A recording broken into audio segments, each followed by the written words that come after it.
Assalamualaikum dan selamat pagi. Hari ini kita sambung lagi, masih dalam bab 10 pengangkutan dalam manusia dan haiwan. Untuk hari ini, cikgu akan sambung subtopik daripada kelas sebelum ni, iaitu 10.4 mekanisme pembekuan darah. Sebelum ni kita belajar 10.3 mekanisme pengepaman jantung. So kita sambung lagi untuk pembekuan darah. Okey, kenapa perlunya ada pembekuan darah dalam badan manusia? Pembekuan darah menghentikan atau meminimumkan kehilangan darah pada bahagian salur darah yang terluka. Maksudnya bila kita terluka, darah kita tu akan stop. Dia tak akan terus keluar darah disebabkan apa? Sebabnya ada pembekuan darah. So dia membantu kita manusia mengelakkan kita daripada terus kehilangan darah sekiranya kita terluka. Pembekuan darah juga mencegah kemasukan mikroorganism. Mikroorganism seperti bakteria ke dalam darah melalui salur darah yang rosak. Maksudnya bila kita terluka, kita akan ada satu kawasan yang terbuka kan.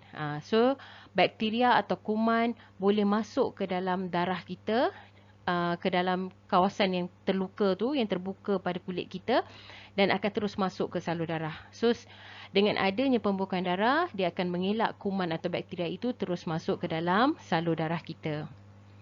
So tekanan darah juga dapat dikekalkan. Okey, apabila kita ni tak ada pembekuan darah, kehilangan darah yang terlalu banyak boleh turunkan tekanan darah. So sebab tu kita perlukan pembekuan darah supaya tekanan darah dapat dikekalkan.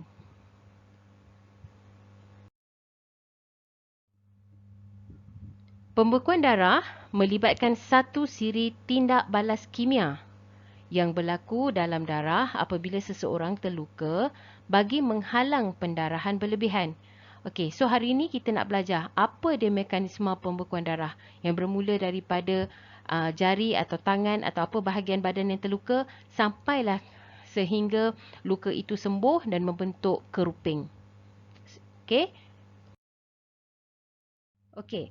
Mekanisme pembekuan darah ni ditunjukkan dalam buku teks kamu juga dalam Rajah 10.17. Dia bermula daripada bahagian badan atau kulit kita yang terluka.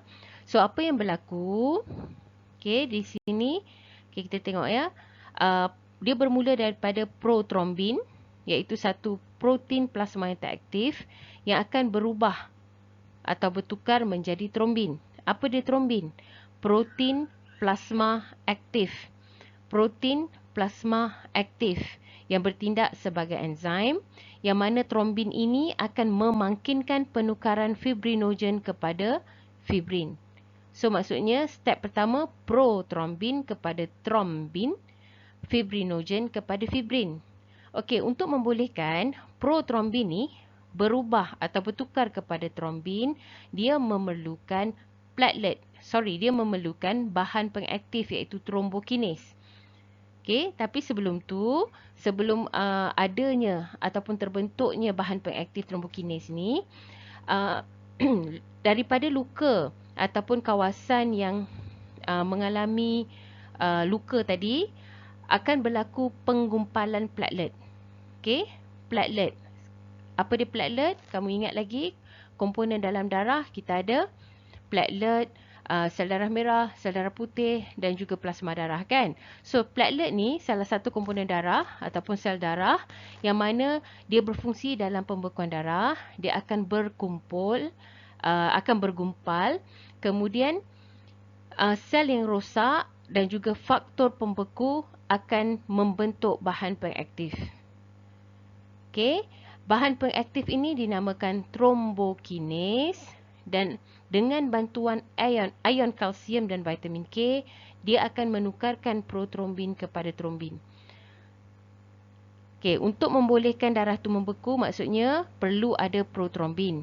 Dan protrombin ni memang ada dalam darah kita lah, dalam plasma darah. Tetapi dia sejenis protein plasma yang tak aktif. So untuk mengaktifkan dia perlu ditukar kepada trombin. Tapi untuk tukarkan dia kepada trombin, dia perlu pula trombokinase. So thrombokinase ni perlu dibentuk. Macam mana nak bentuk? Dengan adanya penggumpalan platelet, sel dan juga faktor-faktor pembeku yang lain. Dan thrombokinase ni juga dia tak boleh bekerja sendiri. Dia perlu dibantu oleh apa tadi? Kalsium dan vitamin K. Okey. So bila dah ada thrombin, sekarang ni nak tukarkan fibrinogen kepada fibrin. Ingat lagi tak kita belajar sebelum ni? Alex girlfriend, kita ada albumin, kita ada globulin, satu lagi fibrinogen. Dia juga merupakan plasma darah. So fibrinogen ni dia bersifat larut. So kita nak tukarkan fibrinogen kepada fibrin supaya fibrin ni tadi boleh menjadi satu gentian untuk membentuk jaringan permukaan luka. Maksudnya kita nak cover luka kita tu daripada terus keluar dan juga bentuk kulit yang baru. So untuk membolehkan fibrin terbentuk daripada fibrinogen yang larut, perlu ada thrombin.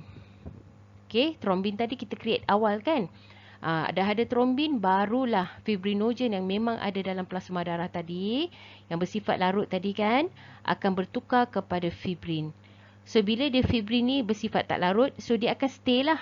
Kan? Dia stay pada tempat luka tu dan akhirnya dia akan cover luka kita dan secara tak langsung dia akan membentuk satu jaringan yang menjerat eritrosit. Okay? Menjerat eritrosit. Apa dia eritrosit? Sel darah merah. Kan bila kita luka kan keluar darah, sel darah merah pun sama-sama terkeluar. So function fibrin ni tadi menjerat eritrosit tu daripada terus keluar daripada luka yang terbuka dan akhirnya membentuk jaringan untuk menutup luka. So apabila luka tertutup, kehilangan darah juga akan dapat dihalang. Okey. Itu mekanisme pembekuan darah. Okey, seterusnya kita tengok isu kesihatan yang berkaitan pembekuan darah. Okey, dalam keadaan normal, maksudnya dalam keadaan kita tak ada mengalami apa-apa luka pada bahagian kulit kita, darah tu tidak akan membeku. Maksudnya tak adalah pembekuan darah secara tiba-tiba. Okey, so darah tidak membeku dalam salur darah yang tidak rosak kerana kita ada bahan anti gumpal. So body kita, dalam salur darah kita ada bahan anti gumpal seperti heparin, heparin untuk mengelak apa? Mengelak darah kita daripada membeku di dalam salur darah tanpa sebab. Bayangkan tiba-tiba ada pembekuan. So nanti salur darah tu akan tersumbat kan disebabkan darah yang membeku. So nanti dia akan efek kepada kita punya pengaliran darah. Tapi ada juga berlaku satu keadaan di mana seseorang itu mengalami penyakit hemofilia. Apa dia hemofilia? Penyakit di mana dia tak boleh membeku darah. Memang dia, kalau dia terluka, dia punya luka tu akan terus merebak dan mengalirkan darah yang banyak. So bahayalah disebabkan apa? Disebabkan dia tu tak ada faktor pembekuan darah tadi, menyebabkan walaupun terluka sikit, darah tu mengalir, walaupun nampak sikit, lama-lama akan menjadi banyak dan dia boleh menyebabkan kehilangan darah yang berlebihan. So hemofilia ni kita katakan dia adalah penyakit keturunan. Okey, keturunan. Sebab apa? Sebab tidak ada atau kekurangan faktor pembekuan darah. Okey, faktor pembekuan darah. Kekurangan faktor pembekuan darah. Pendarahan secara berlebihan walaupun hanya dari sebab luka kecil ataupun lebab boleh menyebabkan kematian. So bahaya untuk orang hemofilia ni. Bila dia menjalani kehidupan biasa mungkin dia okey. Tapi kita sebagai manusia biasa pun kadang-kadang kita jatuh, terluka, terlanggar benda. Kan? Jadi untuk orang hemofilia ni bahaya. Walaupun simple je. Lebam biasa pun boleh menyebabkan dia mengalami pendarahan yang teruk sama ada di luar. Iaitu kalau luka dekat kulit kita boleh nampak kan. Dia akan mengalirkan darah lah. Tapi kalau dia lebam dan dia mengalami luka atau salur darah yang rosak dekat dalam badan dia, pendarahan terus berlaku. Kan? Sebabnya dia tak ada faktor pembekuan tu tadi. Tapi selain daripada tak boleh beku darah, ada juga satu lagi masalah penyakit manusia ni, iaitu asyik nak beku je darah dia. Iaitu dia ada pembentukan darah beku. So darah beku tu kita panggil trombus. Okey. Trombosis ni ialah nama penyakit. Dan apa yang dibentuk iaitu darah beku akibat daripada trombosis ni kita panggil trombus. Trombus ni duduk dalam salur darah lah ya. So trombosis dia boleh berlaku akibat kerosakan dalam salur darah, ataupun pengaliran darah terlalu perlahan. Pengaliran darah terlalu perlahan menyebabkan faktor pembeku tadi terkumpul. So ini ialah biasanya berlaku kepada orang yang mengalami masalah faktor pembeku darah. Kan? Dia kejap-kejap nak membeku darah dia. Tanpa sebab pun boleh membeku. So bahayalah sebab pembekuan darah ni boleh menyebabkan apa? Salur darah tersumbat dan darah tu tidak dapat mengalir dengan baik. Lama-lama boleh selain daripada hypertension, boleh mengakibatkan stroke dan seterusnya membawa kepada kematian. Okey, isu kesihatan yang ketiga ialah embolism. Embolism. So apa dia embolism? Apabila darah beku diangkut, trombus tadi, kalau dia stay, kita tetap panggil dia trombus. Tapi kalau trombus tadi mengalir, bergerak, dia bergerak ke salur darah yang lebih dia berada dalam salur darah yang besar contohnya, dan dia boleh bergerak disebabkan dia tidak menutupi keseluruhan salur darah. So bila dia bergerak, dia pergi pula kepada salur darah yang kecil. So kat situ berlakunya penyumbatan. So dia tak boleh nak lalu kan, disebabkan saiz dia lebih besar daripada salur darah, so dia akan tersumbat. So pergerakan trombus tu tadi kita kenali sebagai embolus. Okey. Embolism tu ialah darah beku yang bergerak lah. Penyakit darah beku daripada trombus tu, tapi dia bergerak. So trombus yang bergerak tu ialah embolus. Embolus. Kalau dia stay, dia trombus. Tapi kalau dia boleh mengalir dan pergi menyumbat kepada salur darah lain, dia embolus. So ni yang kita takut lah. Sekiranya embolus tersekat dalam salur darah yang terlalu kecil, maka aliran darah akan terhenti. So aliran darah terhenti boleh memberi kesan yang bahaya kepada seseorang. Boleh menyebabkan heart attack, stroke, sakit dada dan sebagainya lah. Dan akhirnya yang paling kita risau membawa kepada kematian.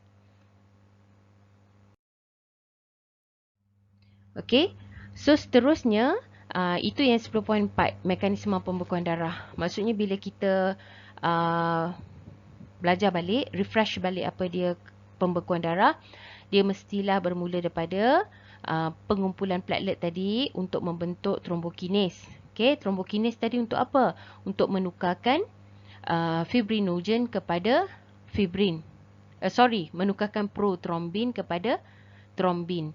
So trombin tadi untuk apa? Untuk membolehkan fibrinogen ditukarkan kepada fibrin. Itu mekanisme yang kamu kena hafal sikit lah ya. Bukanlah hafal teruk-teruk. Baca, keep on, sebut dengan kuat supaya kamu punya telinga pun dengar perkataan tu dan sebut mengikut ejaan. Fibrinogen. Supaya kamu punya minda tu get used dan secara tak langsung kamu boleh hafal. Baca sekali memang tak boleh ya. Kita sambung lagi 10.5. Untuk 10.5, kita belajar pula kumpulan darah manusia. Kumpulan darah, kamu tahu, ada A, ada AB, ada B, ada O. So, ada 4 jenis kumpulan darah. Dan pendermaan dan penerimaan darah pula, menderma. Kalau kita bagi darah, kita menderma lah. Kalau kita terima darah, penerimaan lah ya. Pendermaan dan penerimaan ni mesti berdasarkan kesesuaian kumpulan darah penderma dan penerima. Maksudnya tak bolehlah simply menderma darah tanpa mengetahui jenis darah. Ini adalah kerana penerima yang mempunyai antibodi dalam serum darah yang boleh bertindak sebagai antigen pada sel darah merah seorang penderma. Maksudnya, katalah seseorang tu menerima darah selain daripada darah yang dia sepatutnya terima, kan? Darah yang dia terima tu boleh menjadi antibodi yang menyerang darah dia pula. Jadi berlaku penggumpalan dan ketidaksesuaian di dalam sistem badan lah ya. Sebab darah yang bercampur tu tidak boleh melarut sama. So kesannya memberi penyakit pula kepada orang yang terima darah tu. Padahal kita nak sihatkan dia. Malah dia lebih teruk pula keadaan dia dan boleh juga membawa kepada kematian. Okey, untuk kumpulan darah, pemindahan darah daripada seorang penderma kepada penerima, penderma kepada penerima, perlu mengambil kira jenis kumpulan. Jenis kumpulan darah. Kena tahu sebab tu kena buat test dulu. Sebelum derma darah, kita kena buat test jenis darah dulu untuk menentukan kita punya kumpulan darah.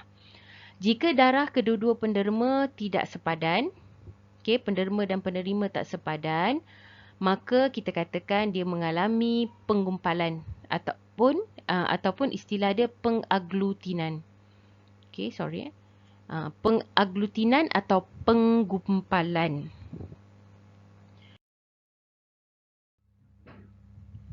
Okey, kenapa kita cakap tadi pasal pengaglutinan? So kita kena tahu dulu sifat setiap kumpulan darah. Contohnya, jika seseorang itu mempunyai kumpulan darah A, bermaksud pada sel darah merahnya ada antigen A. Pada permukaan sel darah merah dia ni ada antigen A. Nampak antigen A yang melekat pada permukaan darah. Manakala antibodi pada bahagian luarnya adalah antibodi anti-B. Kita kenal pasti dulu. Kalau dia darah AB, dia tidak ada antibodi. Sebabnya dia ada kedua-dua antigen. Dia ada antigen A dan antigen B. Manakala kumpulan darah B, dia ada antigen B sebab dia darah B. So antibodi dia anti-A. Antibody anti-A. Kamu kena ingatlah kalau darah B, antigen B, antibody A. Sebaliknya sama juga. Manakala kumpulan darah O, darah O maksudnya tak ada. Dia tak ada A, tak ada B. Pada permukaan darah dia tak ada antigen A dan B. So bila tak ada antigen, maka dia ada kedua-dua antibody anti-A dan anti-B.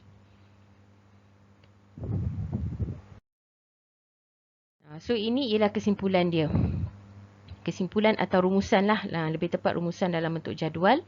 So kita tengok kumpulan darah A, antigen A, antibody B, B, antigen B, antibody A dan seterusnya lah berdasarkan apa yang kita tengok tadi. Kemudian yang bawah ni pula ialah kesesuaian. Jadual 10.6. Dia menunjukkan kesesuaian kumpulan darah penderma dan penerima. Kalau orang tu kumpulan darah A, so dia boleh terima hanya darah daripada A dan B sahaja. Dia hanya boleh menderma. Kalau orang tu A, kan, kalau kamu A, kamu boleh derma darah pada orang yang ada A dan AB sahaja. Tetapi kamu boleh menerima darah dari kumpulan darah A dan O. Ini beza kamu boleh derma sebab kenapa kita boleh derma dekat orang A dan orang AB? Sebab kita ada antigen A. Tapi untuk menerima daripada orang lain, kita tak boleh terima AB. Kan? Sebab AB dia apa? AB dia tak ada antibody. Dia ada kedua-dua antigen A dan antigen B. Nanti berlaku penggumpalan. So sebab tu macam O pula dia tak ada antigen lain. Dia hanya ada antibody. Dia tak ada pun antigen B yang boleh menyebabkan pengaglutinan nanti bila dia bergabung dengan kumpulan darah A. Okey, tak apa. Tengok dulu ya. Kenal pasti ni dulu. So kumpulan darah B boleh terima B dan AB. Boleh derma, sorry. Boleh derma B dan AB. Boleh terima B dan O. AB, di AB ni dia kedekut sikit. Dia kalau nak derma, dia derma dengan geng dia je. AB je dia boleh derma. Tapi dia tamak. Maksudnya tamak tu dia nak terima daripada semua pun dia nak terima. Siapa darah AB ni kedekut tapi tamak. Bukanlah ya, maksudnya nak bagi kamu ingat. Boleh terima darah dari semua kumpulan. A ke, B ke, AB ke, O, semua boleh terima. Dia boleh menderma kepada orang yang dapat ada darah AB ni. Okey, tapi orang darah O, dia pemurah. Kan, dia boleh derma kat semua orang. Dia derma kat semua orang, tapi dia memilih. Kalau nak menderma darah dekat orang O, mesti darah O sahaja. Darah A tak boleh derma.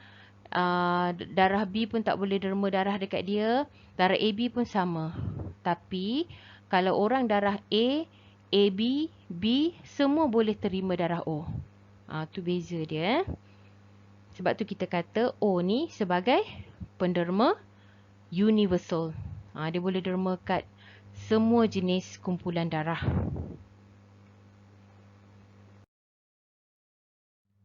Okey, seterusnya kita tengok faktor rhesus.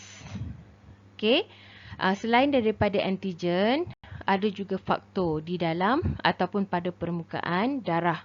Iaitu kita ada rhesus positif dan juga rhesus negatif. Yang mana kalau rhesus positif, antigen yang ada adalah antigen D. Selain daripada A dengan B, ada satu antigen D untuk faktor rhesus positif. Okey. Yang ini faktor rhesus kita tuliskan dalam bentuk faktor RH, R huruf besar. Ini ialah simbol ya. Sel darah merah individu yang mengandungi RH, mengandungi rhesus ataupun ada antigen D, kita katakan dia sebagai rhesus positif. Ada antigen D. Individu yang tidak mempunyai faktor rhesus dikenali sebagai rhesus negatif. Tengok betul-betul dia punya simbol tu. Cara menulis R huruf besar, ada dash positif atau negatif huruf kecil.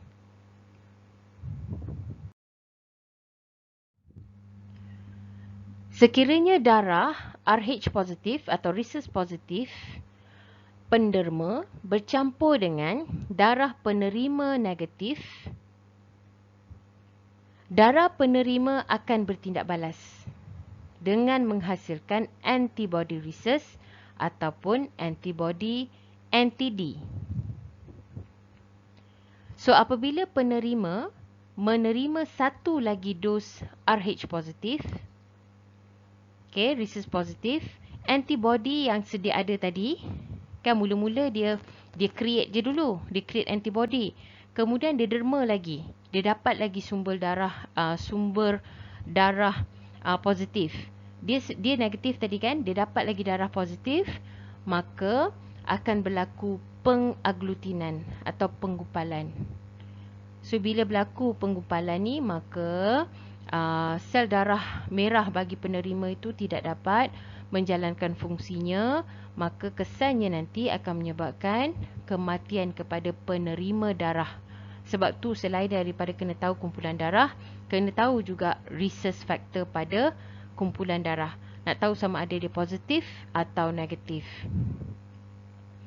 Dan keadaan ini boleh membawa maut kepada penerima tersebut.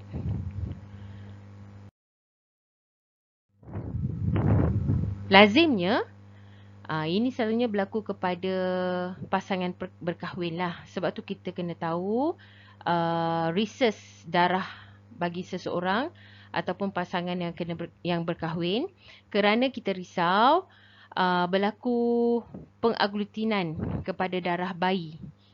Iaitu kesan dia kepada janin lah pula ya. So lazimnya masalah timbul bila ibu rhesus negatif.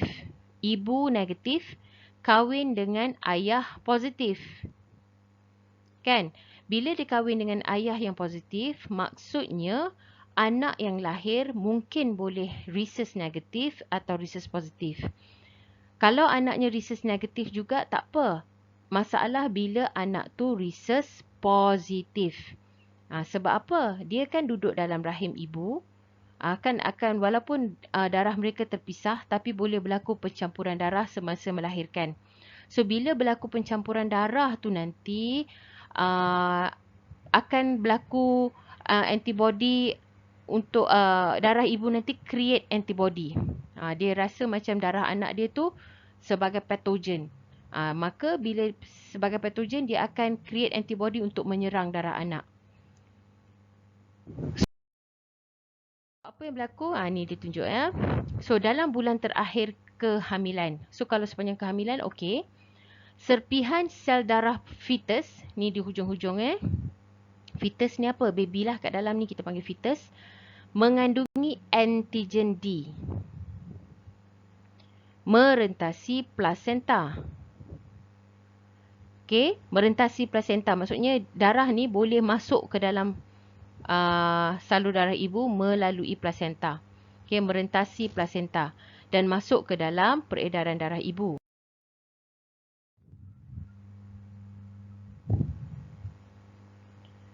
So akibatnya sel darah putih, iaitu apabila dia masuk ke peredaran darah ibu tadi, sel darah putih dalam ibu akan bertindak balas menghasilkan antibody anti-D. Sebab ibu tadi negatif kan? Tiba-tiba anak dia positif. So bila darah tu termasuk, dia ingatkan darah anak dia ni patogen lah. Yang patogen ni macam contoh bakteria, tapi bukan bakteria lah. Maksudnya benda asing yang cuba menyerang salur darah. So kita punya body ataupun ibu body yang negatif tadi akan create satu antibody, iaitu anti-D. Dan anti-D ni akan mengalir kembali melalui plasenta ke dalam sistem peredaran darah fetus. Masuk balik ke dalam darah baby.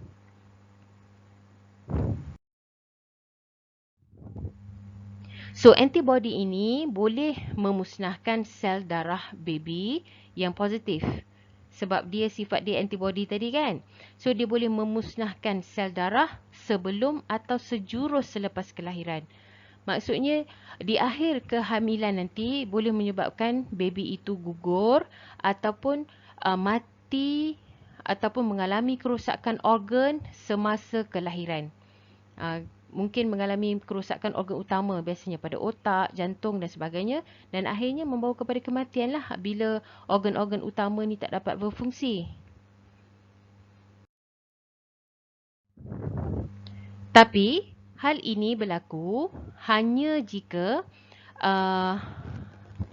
ibu ni mengandung anak yang positif tu kali kedua. Okey, sebab apa? Sebab kita tengok sini namun begitu, kepekatan antibody yang terhasil tidak mencukupi untuk memberi kesan kepada anak pertama. Okey, so anak pertama walaupun antibody anti-D tadi dah masuk ke dalam plasenta, anak itu dikatakan masih boleh selamat. Ada walaupun ada risiko, tetapi chance untuk dia lahir normal, selamat, tinggi. Disebabkan apa tadi? Antibody tu dia baru create. Body ibu baru create, so tak kuat lagi untuk serang darah anak. Tapi keadaan akan jadi teruk sekiranya ibu tadi, yang negatif tadi, hamil kali kedua dan anak dia pun jenis darah ikut bapa, iaitu positif. So bila anak ni darah positif, keadaan yang sama akan berlaku di mana darah ibu yang negatif tadi create lagi antibody anti-D yang lebih kuat, maka antibody ni akan terus masuk ke dalam plasenta dan menyeranglah sel darah anak. Okay, sebab apa? Sebab antibody kita tahu bila badan kita create, dia akan kekal sebagai sel memori. Dia ingat, contoh macam kita kena campak, antibody kita dah create untuk menyerang virus campak. So kita risiko untuk kita kena kali kedua tu berkurang lah, atau mungkin tak ada disebabkan antibody tu dah create. Dia dah siap sedia. Nampak je virus campak masuk, dia terus serang. Sebab tu kita tak ada simptom kalau kali kedua. Bukanlah bermakna virus campak tu tak masuk. Dia masuk. Cuma body kita dah get ready awal-awal. Sebab tu kita tak ada simptom campak untuk kali kedua. Okay. So tengok pada petunjuk. Negatif ialah RH atau rhesus bagi ibu. Positif yang ni, gambar ada positif dalam darah ibu ni adalah antibody yang kekal.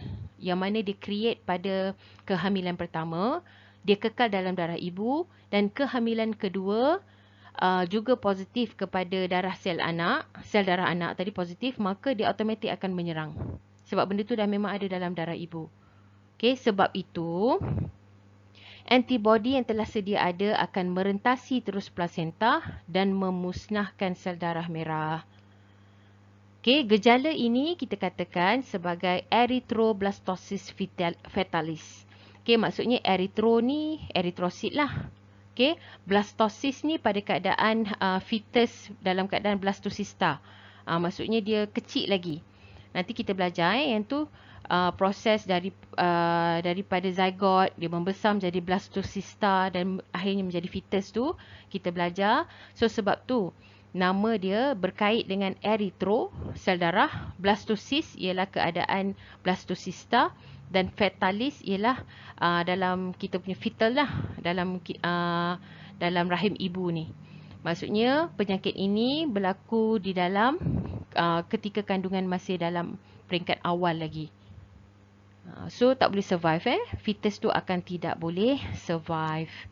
So fetus yang kedua akan mati jika tidak diganti darahnya melalui proses pemindahan darah.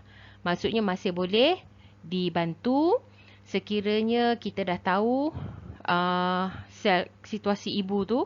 So ibu tu dah tahu yang dia negatif. So kemungkinan anak positif. So kali kedua hamil dia kena bagi tahu doktor lah supaya doktor alert dan akhirnya dapat bantu dia dalam menyelamatkan anak kedua dia. So adalah rawatan dia melalui proses pemindahan darah. So dalam keadaan yang tidak serius, maksudnya kalau masih boleh diselamatkan, yang mana bayi itu dapat diselamatkan dan tak mengalami keguguran, bayi mungkin menghidap anemia dan juga kecacatan akal. Okay, ni kita risaulah ya. Anemia ni bukan penyakit biasa kan. Dia adalah penyakit yang melibatkan pengangkutan oksigen dalam darah. Namun, kini masalah tersebut boleh diatasi dengan cara merawat ibu menggunakan globulin. Tahu kan globulin ni ialah salah satu plasma darah kita dah belajar. Alex girlfriend. Albumin, globulin, fibrinogen. So dah nampak kat mana guna kan? Tadi fibrinogen guna dalam pembekuan darah. Globulin kita guna di dalam globulin untuk merawat ibu. Iaitu menggunakan globulin anti-rhesus. Selepas kehamilan pertama. Kenapa? Untuk hentikan pembentukan antibody anti-D. So tak adalah bila kehamilan kedua maksudnya walaupun dia akan create antibody, so antibody tu tak kuat untuk menyerang darah bayi sehingga menyebabkan kematian. Tetapi risiko lain ialah itulah, walaupun bayi tu survive, dia mungkin mengalami masalah dari segi anemia dan juga kecacatan akal. Okey, so untuk hari ini saja yang saya nak bincangkan, nak terangkan pada kamu, iaitu 10.4 dan 10.5. So next class minggu depan kita akan sambung 10.6 dalam Google Meet macam biasa, okey? So saya harap sangat kalau ada apa-apa soalan berkaitan 10.4 dan 10.5 kamu boleh tanya dan cuba lengkapkan modul 10.4, 10.5 untuk tengok bentuk soalan yang boleh keluar atau boleh ditanya dalam bentuk soalan lah dalam bentuk soalan clone SPM tu dalam modul. Okey, so setakat ini saja. Terima kasih semua.